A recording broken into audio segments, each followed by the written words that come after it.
Great, over 55 partners, which I'll sort of speak to in a second.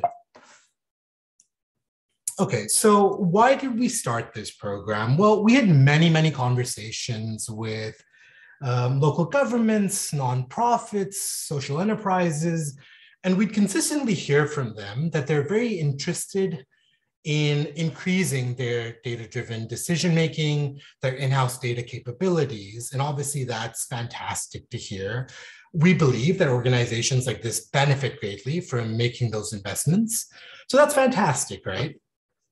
But we'd equally hear from them how challenging it is for many of these organizations to bring about true change in terms of implementing data-driven processes. This is because either organizations are sort of resistant to change and used to doing things the way they are, either because they have large amounts of non-technical staff on board who sort of have a difficult time coming up to speed with becoming sort of more data-driven, or as is often almost always the case, they just haven't been able to make the investments in-house, and they don't have the resources to increase their data-driven capabilities in-house. So this got us thinking that I think the kind of talent that that this sector needs more than anything is something we'd like to call data translators. And what are data translators? Well, they're folks who can go in and not just execute on the technical side, so not just be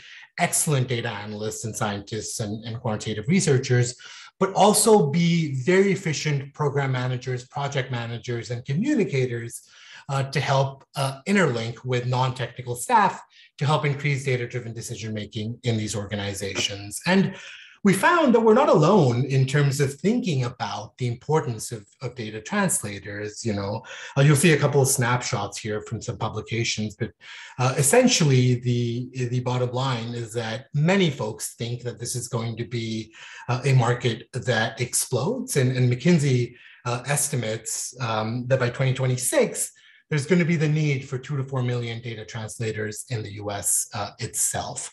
And while that's true across industries, we think it's especially important for the social impact space. And that's our mission. That's why we exist. Now, when we talk about sort of data projects or data-driven projects, it's a bit difficult because these terms can mean different things to different people. And sometimes we get students who are interested in the program, but will say, well, I don't know if I have enough experience working with data to be in this program. Or they'll say, I don't know if the program can give me sort of the level of data science projects that I'm looking for. And so what I want to highlight through this slide is essentially one big point, which is there is a broad spectrum of types of projects and partners we work with. And what that translates to is obviously a broad spectrum of needs that they have. And that translates to a broad spectrum of folks we're trying to recruit. So on the y-axis here, you'll see type of organization, fairly obvious. We work with government projects. We also work with nonprofit social enterprise partners. But across the x-axis, what you'll see is on the left side, you'll see what we classify as our more data science, analytics heavy projects. And in these projects, often your day-to-day encompasses conducting a whole bunch of data analysis, data wrangling, and often using skills in relation to data science, machine learning, advanced analytics. And these projects often set you up to become data scientists down the line. On the other end of the spectrum, we have what we call our data-driven project management and strategy-heavy projects. And these, while we're still looking for folks who are kind of data-driven in their way of thinking, in these, your day-to-day is much less about actually conducting analysis yourself. It's often about translating analysis into program decision-making or driving strategy or project management with a sort of data insight. So as you can imagine, we're looking for very different folks on both ends of the spectrum. And the vast number of our projects fall somewhere in between, where we need something like a jack of all trades to come in and be very willing to step in on the technical side, but also be very adept at being an excellent project program manager. So I hope this sort of gives you the sense that we're looking for a diverse set of experiences and skills, and you might find that this is a good fit for you. Some quick stats. Last year, we had 30 fellows matched to 28 project partners. So that gives you sort of scale about what we're looking to recruit again this year. This year, we're looking between 30 and 40 fellows. 1 and 2 fellows are international students, so we absolutely welcome folks without permanent work authorization to apply. This one I would take with a bit of grain of salt. The average candidate is about 26. They have about 3 years work experience. I say that because we in no way want to anchor you to that. We have some folks, obviously, some of whom you'll meet today, who have vastly more experience than this coming into the program. And we also have plenty of folks in our cohort who come into the program with much less experience than this as well. So averages are averages for a reason. The most common project areas are education, economic development, criminal justice, health. And there's 2 reasons for this. On the supply side, it's because that's what most folks want to do. And I assume this kind of resonates with your interests as well. It also, on the demand side, reflects the kind of work that's happening in places like Chicago in the social impact space, which is very much about economic development, education, criminal justice reform, and health. And finally, if there's one takeaway from this slide, it's that 60%, so the majority of fellows, choose to stay full-time with the organizations where they spend their year. And I think what this points to is that this is an opportunity not just to have a great, fulfilling year, but also to potentially convert this into a viable, long-term full-time opportunity. And not everyone chooses to do so. I think in our panel today, in fact, there's 2 examples where one fellow had a really great project, but used this as a springboard to seek another exciting opportunity. And we have another fellow who, fingers crossed, most likely is looking to convert this into a longer-term stint at this organization. This is a quick snapshot of the types of project partners we've worked with. I don't want to spend too much time on this, except to say a couple of things, which is one, you'll see a big spectrum here in terms of types of project partners we've worked with, sectors, policy areas. This list is not exhaustive. You'll find a more exhaustive list on our website if you're interested. But also to say that what I was saying before is we have a few areas, policy areas, that tend to be sort of more common than others, and that's both demand and supply factors there. But hopefully some of these organizations jump out to you as organizations where you'd be very interested in sort of doing a project for a year. Okay, what we're looking for. We're looking to recruit 30 to 40 folks if all goes well. This will be a full-time 1-year engagement starting in the summer or fall of this year. As such, it is best suited to folks who are graduating the summer and fall. However, I should say, we always have some projects on deck. In fact, we have a number of projects we're looking to fill today. So if you are someone who's graduating in March, if you are someone who's recently graduated, maybe the winter, please get in touch because we definitely need some folks immediately as well. The vast majority of our projects start in the summer and fall. What we're looking for skills-wise, strong data skills, at least an interest, experience in working with data. Goes without saying, we're a data fellowship. We're looking for the ability to communicate with non-technical audiences. I think this is very important, particularly in this space, because there's so much of a dichotomy between what is traditionally data-driven talent and non-data talent in this space. We're looking for folks with a good understanding of policy, government, and interest in social impact in general.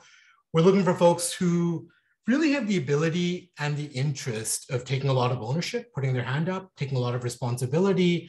The reason for this is organizations in this space are often resource and capacity constrained, which means if you're willing to, there's a lot for you to do. And that makes this a really exciting opportunity, sometimes even compared with full-time opportunities where you're thrust in and given these very important roles.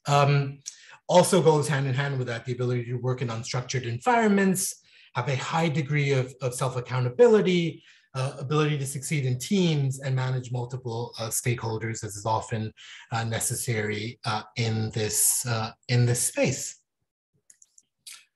What you'll get from the year, so in addition to an awesome, meaningful project to drive social impact using data-driven methods, primarily, I think we will receive the opportunity to upskill in some way, to improve your data analysis skills by getting more hands-on experience. This happens both through your experience with the project, as well as by working with our technical advisor, who's a data scientist who provides training, guidance, support on an as-needed basis to you through the year to enhance your experience development skills. You also receive close continuous career support through the year, and this is to either help convert your fellowship placement into a full-time opportunity if possible, and or to find you an awesome exit from this and to discuss what your goals are and to help shape your fellowship year to help you achieve those goals. You get access to a network of great project partners, leaders in this space, but also the rest of the fellow cohort who are also doing really interesting, impactful work.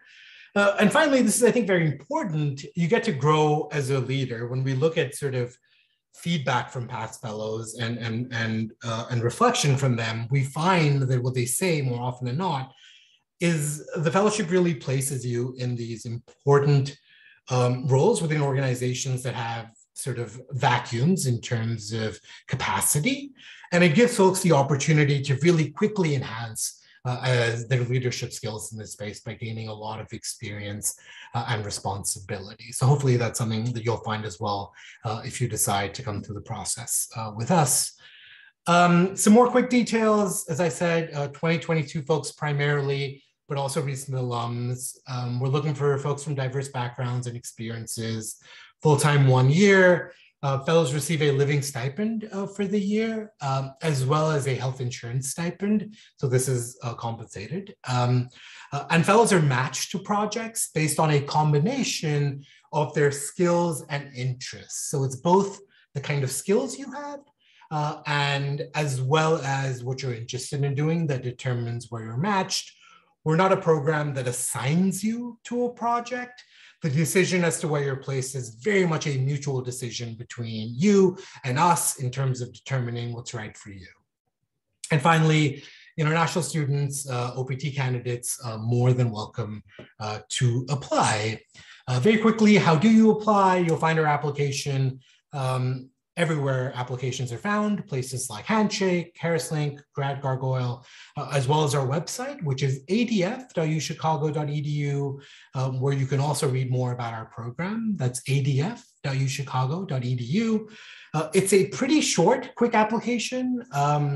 Most of the application questions are to get a better sense of the skill set you bring in, as well as your interests moving forward. And mainly then we just need a resume. There's a cover letter, truly optional, as well as a coding, data analysis, research sample, again, optional, if you decide to submit that. So I'll pause there before handing over to my colleague Neha, who will run through with the awesome two fellows we have, Dharnesha and Francis, both of whom have done and are doing awesome work through our program. Hopefully they'll give you much more relevant insight into what it's actually like to be a fellow, much more than I could do. And at the end, as Paige said, we'll answer any questions you have. Please feel free to keep putting questions in the chat as and when they come up, and or do a little hand raise when we get to the Q&A. So with that, I'll hand over to Neha. Thank you so much, Kunal. I think we can change the slide to maybe the application link or emails for questions. So one thing I'm going to ask everyone who's attending right now is to use the chat function. Erin can be the chat moderator, so to speak, to put in questions that you would like for us to cover with the previous fellow as well as the current fellow. So in order of the participation in the fellowship, I'm going to start with our previous fellow, who is Francis. And Francis, as Kunal mentioned, is somewhat an atypical fellow background, in as much as she came in with a lot more work experience, but she was in a career transition mode. And that is one of the type of fellows that we often attract, are people who would like to make a career transition, either a very dramatic one or just slowly tapering into a more data adjacent role. With that in mind, so Frances was placed at an organization called P33. They're a very exciting think tank that is they have a mission, which is to grow the imprint of the tech sector in Chicago. And this means working with stakeholders such as universities, potential employers, real estate development partners, just working with a slew of different stakeholders to understand what does it mean? How do we even develop the tech sector? How do we make it how do we make Chicago an exciting space? With that background, let's start with Frances. So Frances, for the benefit of this group, can you give a very brief snapshot of what made you apply to the fellowship? And then we can go through some of the major types of projects that you worked on at P33. Sure. Thanks to everyone for having me. Happy to be here today. So as Neha mentioned, I came in hoping to change my career. I had worked for about, at the time, 8 years in the nonprofit sector, but as a fundraiser, as an actual development officer. And at the time I applied, I was finishing my Master of Science in Analytics at the University of Chicago. So my motivations for applying were really due to the situation at the time. We had just started coronavirus lockdowns. All of my corporate interviews were being canceled left and right. Jobs were being frozen. And I saw the Applied Data Fellowship as a great opportunity to both continue my academic credentials since I was graduating, and also actually to continue my interest in mission-driven organizations, because when I thought about career changing, I had really focused on doing data science in the corporate sector. But when the opportunity for the Applied Data Fellowship came up, I realized that there was an opportunity to have both. So that was maybe lucky, maybe a little bit strategic on my part as well. And the other great thing about the fellowship is that you are stepping into an organization with a network, which was important to me because I really thought that I would go on to a different job after the fellowship, which is what has turned out to happen. Thank you for that. So, one of the things I want to quickly highlight for this attending audience is that one way to think about the fellowship is right now, a problem that we solve for you is through our network. We are sort of in the business of finding opportunities for you. And in fact, we also end up creating opportunities because by the sheer force of talking to different organizations, trying to understand what it is that they're doing, what sort of data needs might they have, what are the sort of problems and bottlenecks that they're trying to solve, we sort of end up triggering a thought in their head and they're like, hey, you know what, why don't we try a fellow in this role? We've never actually experimented with this sort of task or activity.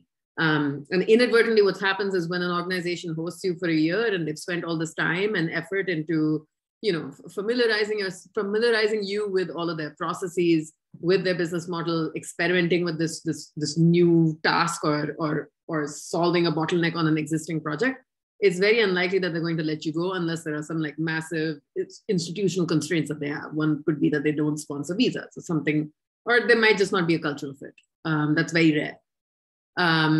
The other thing to keep in mind is that, Kunal also mentioned this, Frances might end up talking about it, is that once you're placed in the fellowship, it's not like we abandon you. So I meet with the fellows every 2 weeks to keep abreast of what projects are they working on, keep them also focused on their professional development goals, and also mediate with the fellows to meet with the project partners every 3 months to get and deliver feedback, which is the important part, which is to make sure that your host organization stays cognizant of your learning and professional development needs so that this is a meaningful experience from both parties. So Frances, maybe let's talk quickly about the sort of projects that you took on at P33 and what did you learn from them and how are you applying them in your current role right now? So P33 is an interesting organization. It's very young. It was begun in 2019 as an output of the Chicago Civic Committee. It exists to promote Chicago as a tech and innovation hub. And so as a mission-driven organization, it's actually staffed by a lot of corporate professionals. The CEO is an ex, I think, BCG consultant. The chief operating officer who I worked for is an ex-Deloitte consultant. So they were, and their style is really focused on that sort of consulting, delivering think pieces, and also in that sort of marketing and promotion space. So one of the projects that I worked on, which I ended up presenting to the fellowship during one of our sessions, was to do an XGBoost modeling analysis of perceptions of Chicago as a city and what factors most influenced a person's opinion, whether or not that opinion is going to be favorable or unfavorable to Chicago. Another thing that I did was a ton of benchmarking work based on US Census data on what exactly the tech sector of Chicago looks like demographically, and comparing that across 15 major US cities. And finally, towards the end of my time, I developed a market map. It wasn't data heavy, but it was very, working with marketing sources to just develop a picture of what the sector looks like in Chicago. Who are the companies that are in this tech and innovation space? Does that kind of give you an idea? Yes, and actually there's someone who's asked a question, which is, when you're placed in these organizations, were you made to feel like some sort of addendum or a part of the team? I was definitely a part of the team. And I will add, though, that my whole time with P33 was virtual. I didn't actually meet any of my colleagues in person until the last month of my fellowship because of coronavirus. But I was never made to feel, I was always included in the meetings. And in fact, I got a Christmas present from the organization.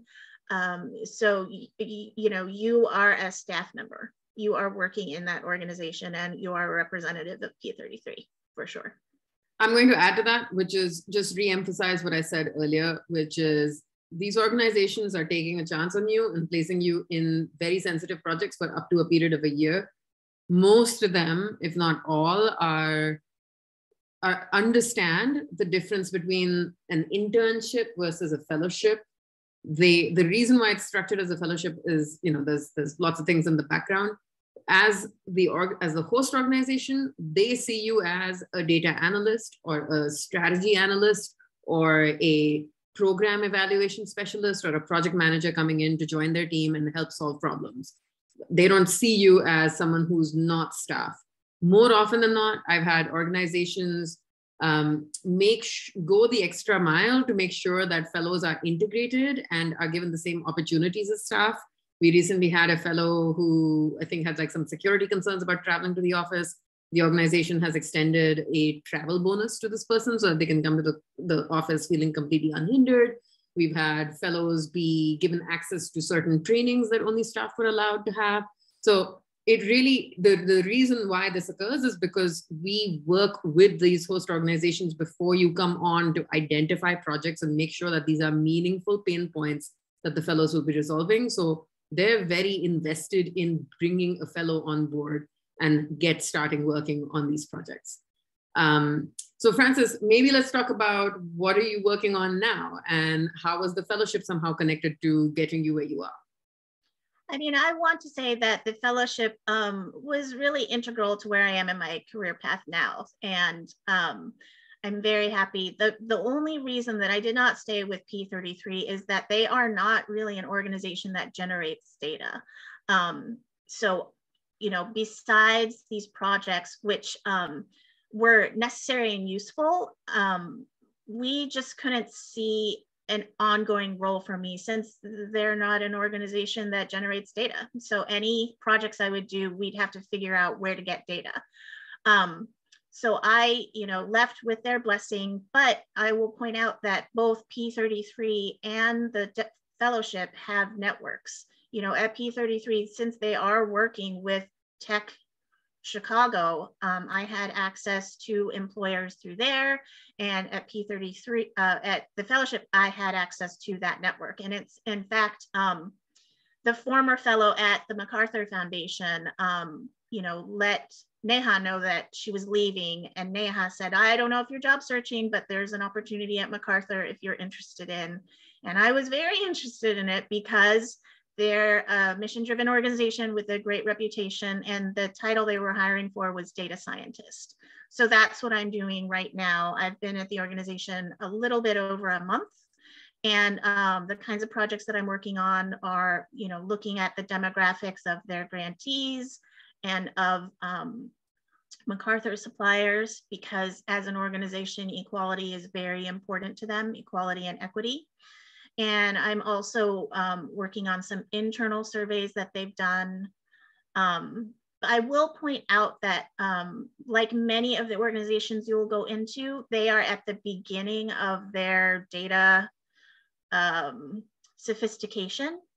And they asked me a lot of questions about that during my interviews, sort of like, how are you at working with people who are not technically savvy?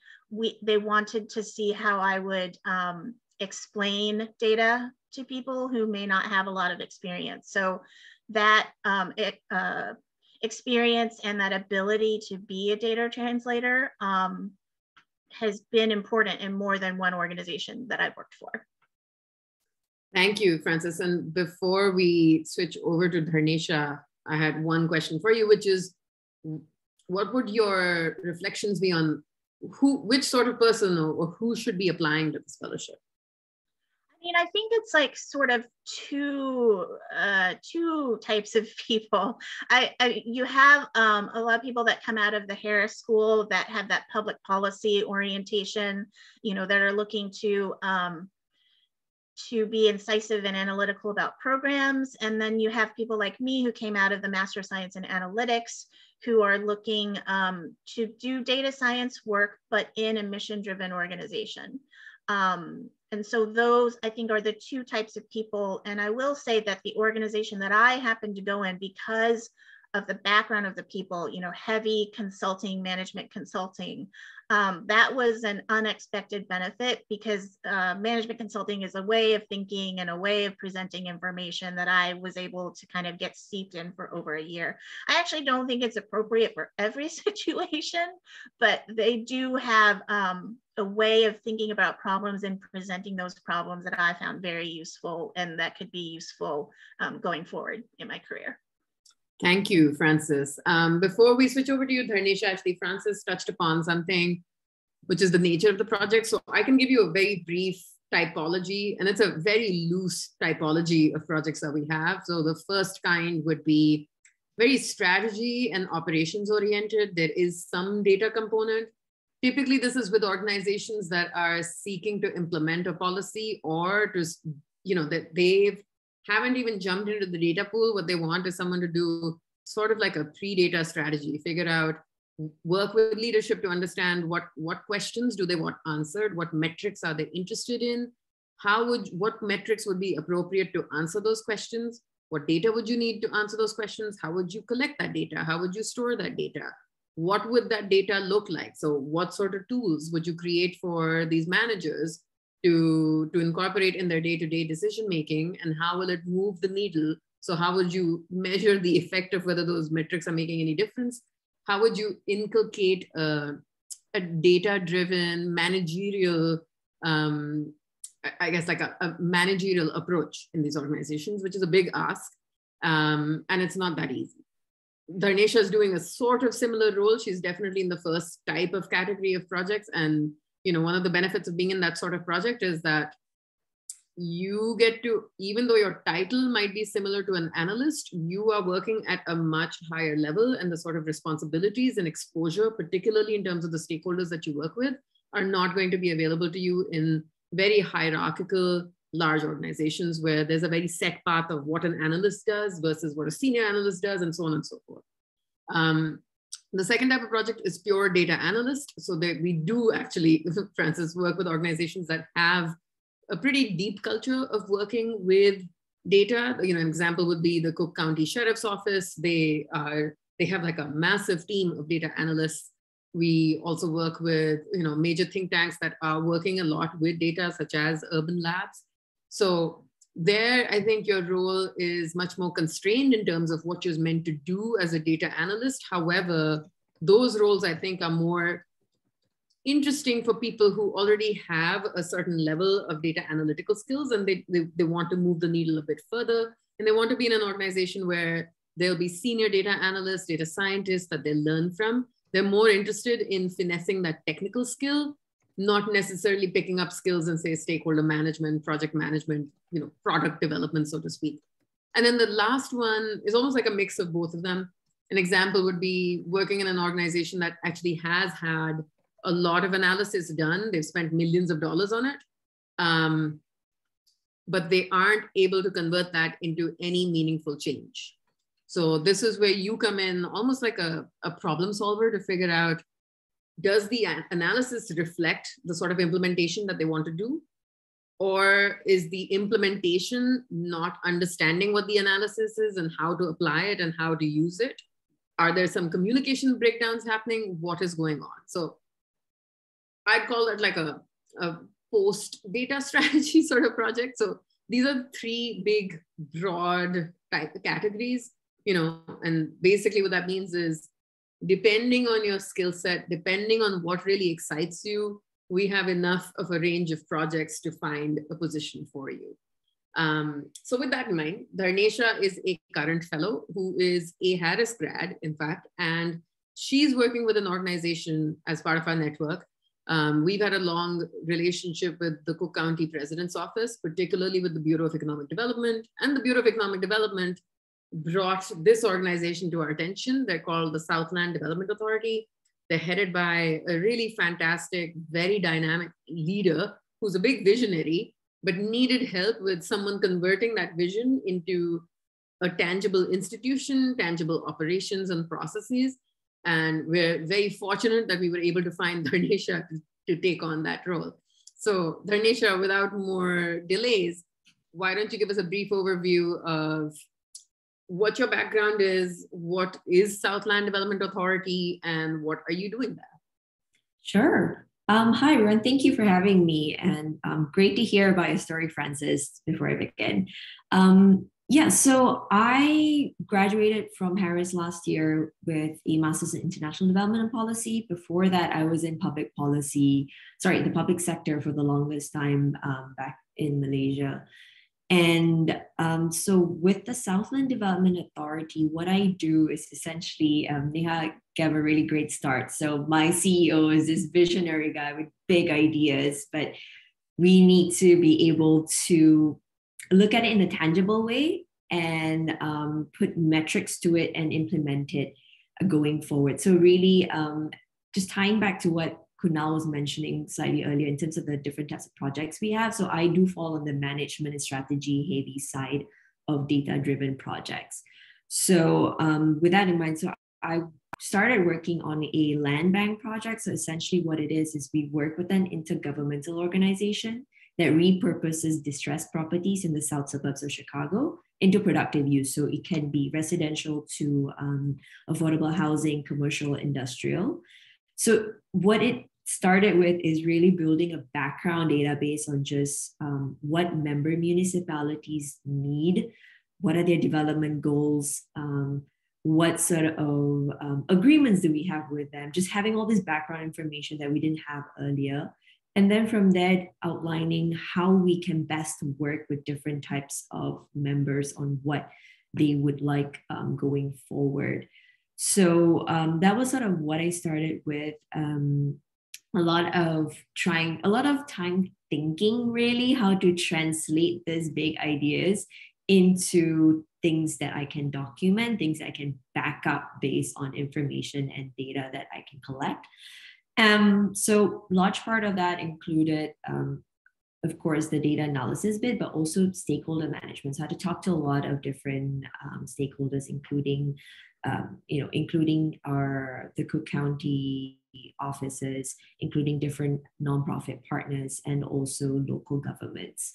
So that's sort of what I started doing. And then now this year, I'm starting on a white paper series because my interest still lies in writing policy papers. So that's something I've expressed from the very beginning. And from this year onwards is something that it's a project that I'm leading. So that's pretty fun. So, yeah. Thank you. And, just to echo, Dharnesh has actually done a really good job of just steering the fellowship opportunity to benefit her professional development interests. But this is, as I mentioned, we also work with the fellow to advocate for appropriate opportunities for them, with the fact that, the 12 months pass by in a flash. We want to make sure that you're thinking about where you want to go next after the fellowship and what sort of experiences would make you very competitive for them. Dharnesh has a really clear interest in being in the policy space, but she also had a lot of experience and a lot of interest in stakeholder management, in being this sort of like interlocutor between different parties and interests and giving it some sense.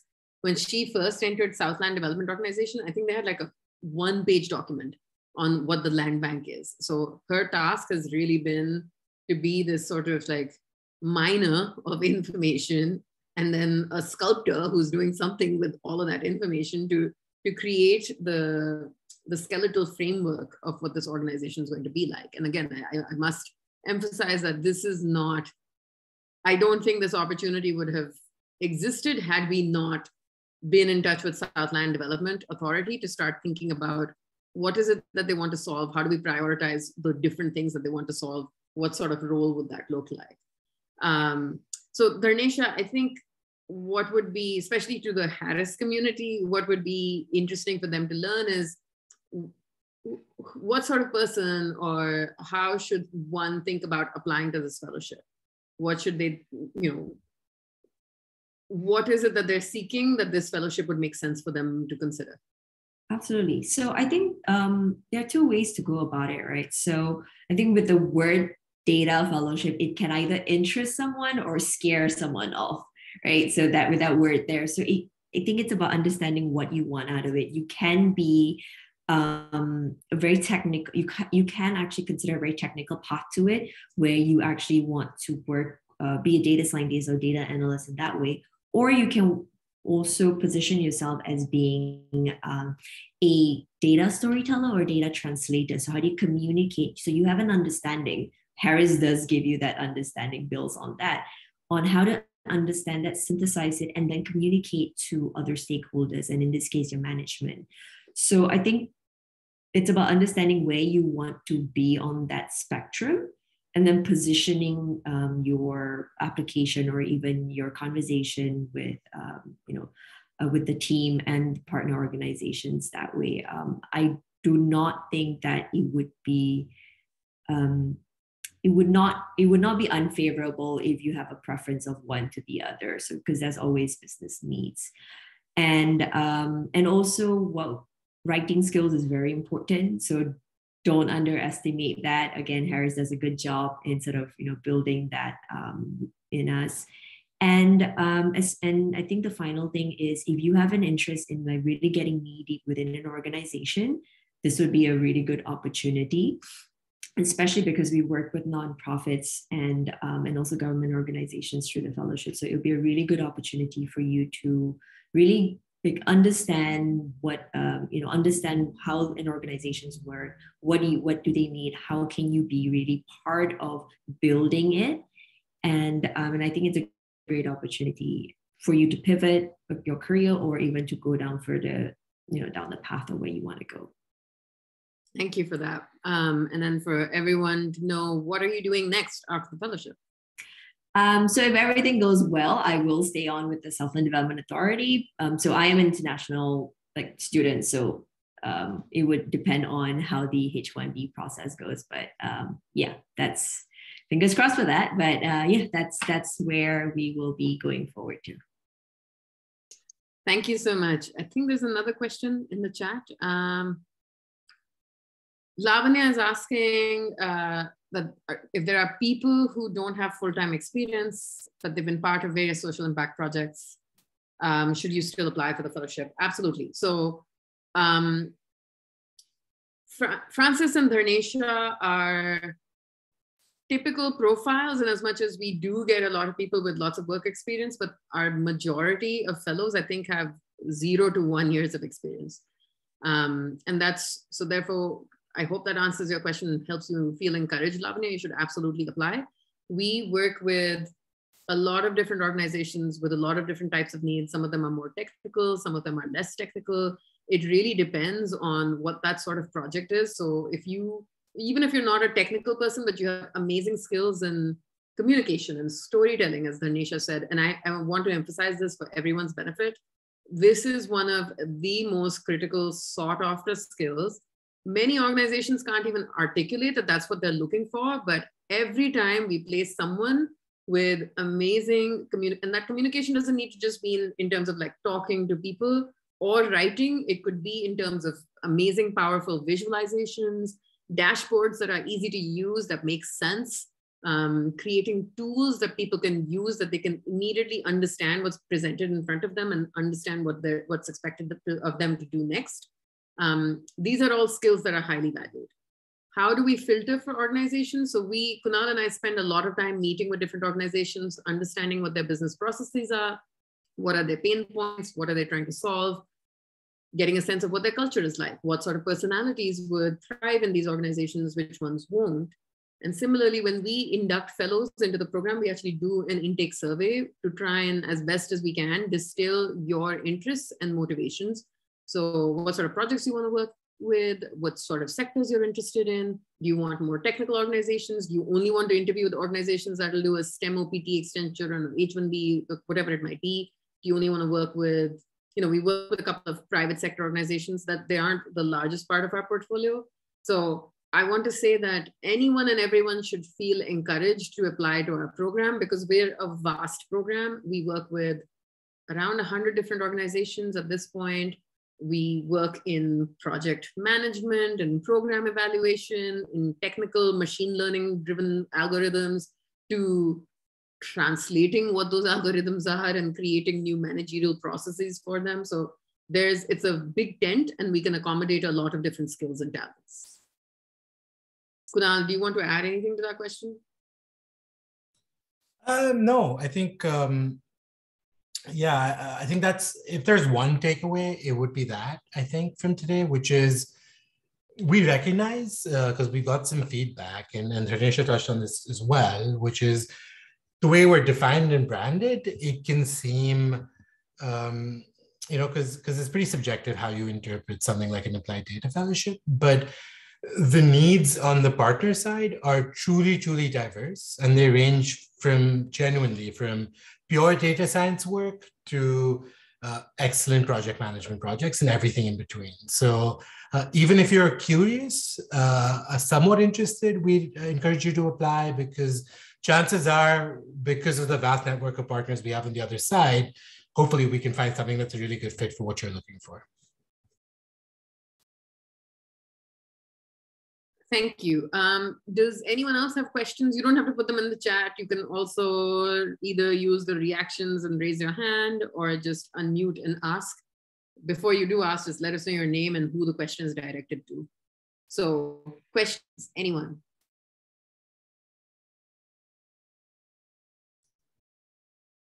Don't be shy. Okay, none forthcoming immediately. So I have a question, and if everyone can use the reactions button, and maybe Erin, you can take note. We're just going to use this as an informal survey. We're trying to understand what sort of projects people are interested in. So can I get a show of hands, either in the chat or by reactions, of whether there's an interest in healthcare projects?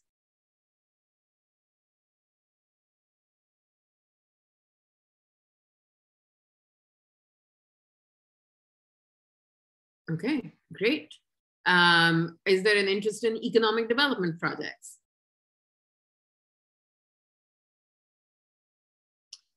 Thank you so much for everyone for answering, by the way. is there an interest in education and education tech kind of projects?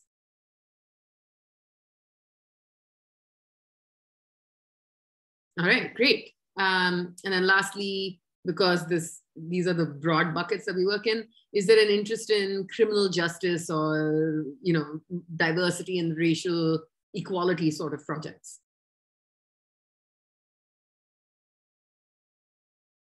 All right, and then I'm going to remove the sectoral focus and think more in terms of skills. So do we have interest in project management sort of projects? Project management, strategy development sort of projects?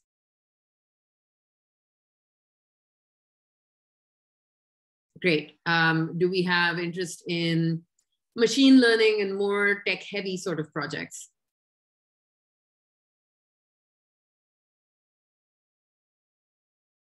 Fabulous. And then lastly, do we have people who are interested in program and impact evaluation, like monitoring and evaluation field?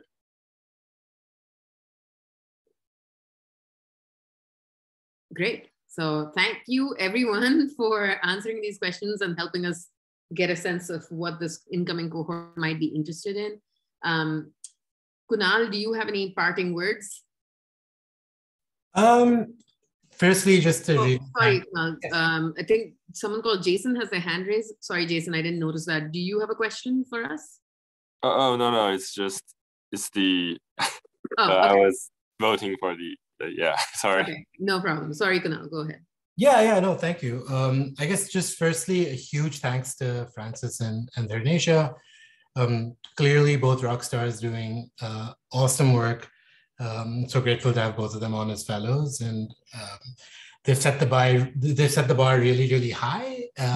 But hopefully some of you feel encouraged and motivated to apply to do similar work as well. And also a huge thank you to Paige for organizing the event. Applications are open. We are interviewing dozens of folks every week. So if you haven't applied yet, please apply. There was a question actually a while ago about someone graduating in December 22, if they should apply. Yes, you can, but in all honesty, we sort of, we're kind of like a two-sided market in that we recruit fellows on the one hand and simultaneously recruit partners who we think would be a good match for.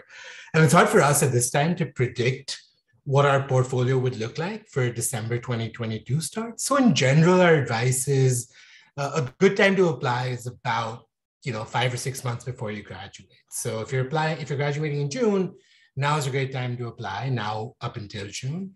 And my general advice for someone graduating in December would be maybe revisit us in July. Of course, if you apply sooner, we'd welcome your application, we'd interview you, but we may not be able to kind of move you further along the process just because we don't know what our portfolio looks like down the line. But for most of you, I imagine, who are graduating this summer or fall, apply as soon as you're ready if you're interested. And if there's any other questions, all our contact info is on the screen. Neha, myself, and Erin, who's our fantastic program coordinator. So get in touch with any questions. Feel free to add me on LinkedIn. And yeah, thank you all for making time. Appreciate it. Thank you. And then Erin, maybe now you plug the LinkedIn that we have for ADF so that people can keep. Yep, I can pop it in the chat. We also have a Applied Data Fellowship page. We post updates there about events we're doing, different things to participate in. So make sure you also give us a follow there to stay up to date. And for Harris students, the job is live in Harris Link, so please feel free to go check it out. I encourage folks that if you were moved by the current and former fellows kind of context for their work, to please apply and just explore with the Applied Data Fellowship team, what might be possible in terms of partnerships that might align with your interests and where you'd like to be professionally. Wonderful. Any other last thoughts from the team? Great. Well, thank you all for coming. Thanks for participating. Again, I'll reiterate this from someone outside of IIC. Please feel free to reach out to the team here. They're all fantastic. If you have additional questions, and to Frances, who is offering herself up as an additional resource. Take them up on this offer. You don't often have the ability to talk with people that are the decision makers in programs like this. So please feel free to reach out. Obviously, if you have questions that are directed to me, please feel free to reach out to me as well. And thank you, everyone. All right. Thank you, everyone. Thank you. Bye. Thank you. Thanks. Bye.